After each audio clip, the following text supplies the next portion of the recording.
If you have an 8-foot tall garage door and you want to install a Chamberlain retail garage door opener motor, you're going to have to extend that 7-foot pieced rail that comes in the box. But how do you do that? Let's party.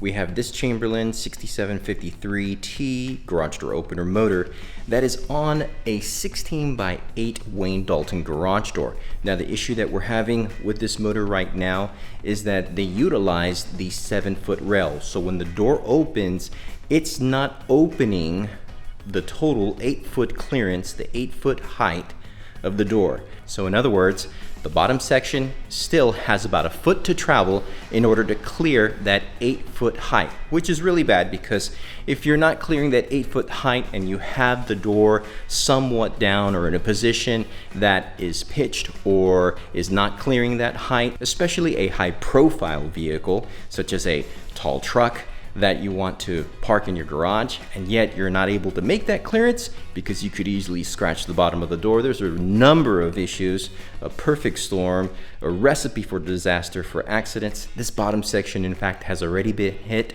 So we're just gonna go ahead and extend that rail assembly right there with a Chamberlain 8-foot piece rail extension. Should be pretty easy.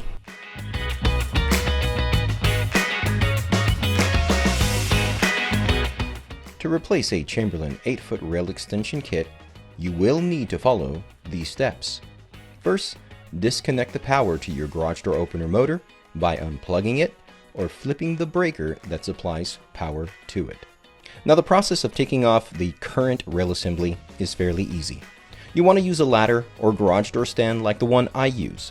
Quickly yet securely loosen all of your hardware. You want to hang on to the original punch angle or angle iron because you will use it once the extension kit is on.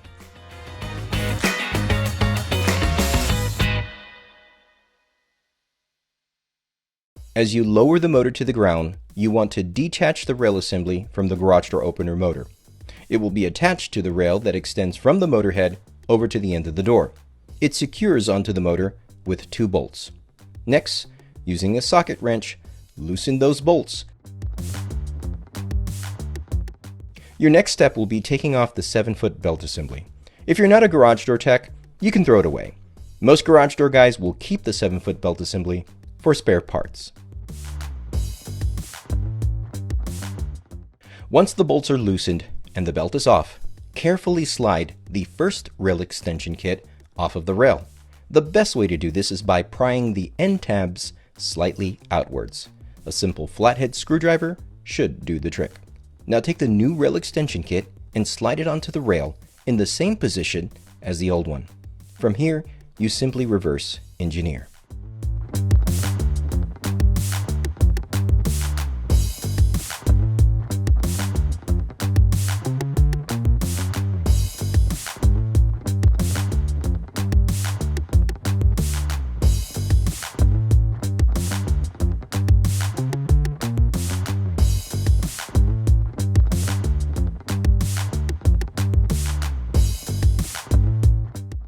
Utilizing the 8-foot belt assembly provided in the rail extension kit packaging, you will apply the belt along with the new spring bolt that comes in the box.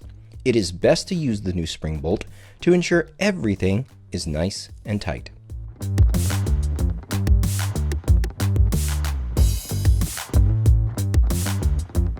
As you tighten the belt onto the rail, ensure that you release the spring nut on the bolt. Using a socket wrench, you will then tighten the bolts to secure the new rail extension kit in place.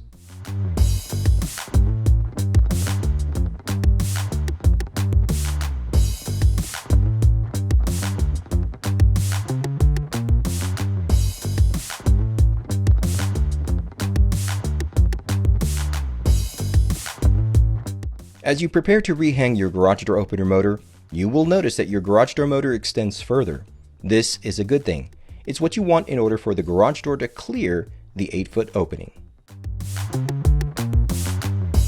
Now with the existing punch angle, secure the hanging harness so that your garage door motor aligns to the center of the door. Once your motor is secured, you can reprogram the travel limits to the garage door opener motor. Chamberlain's programming sequence is really easy. Thus, if you need help on doing this, Chamberlain offers videos on this process. Now from here, you're going to test the garage door opener motor to make sure that it's operating properly with the new rail extension kit. Now the pro tips, techniques, and ideas in this video should not be considered law or infallible. Why? Well, because I'm nobody. But at the same time, it's important for you to understand your garage door needs and your garage door circumstances. Thus, if you have no desire on installing a rail extension kit to your Chamberlain garage door opener motor, then reach out to a contractor, because that's what we're there for.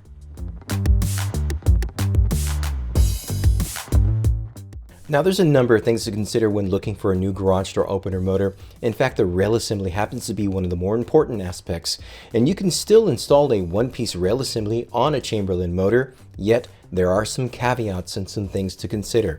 So let's keep this party going. Check out this video right here that talks about that. As always, I want to thank y'all for partying with me. Y'all stay safe.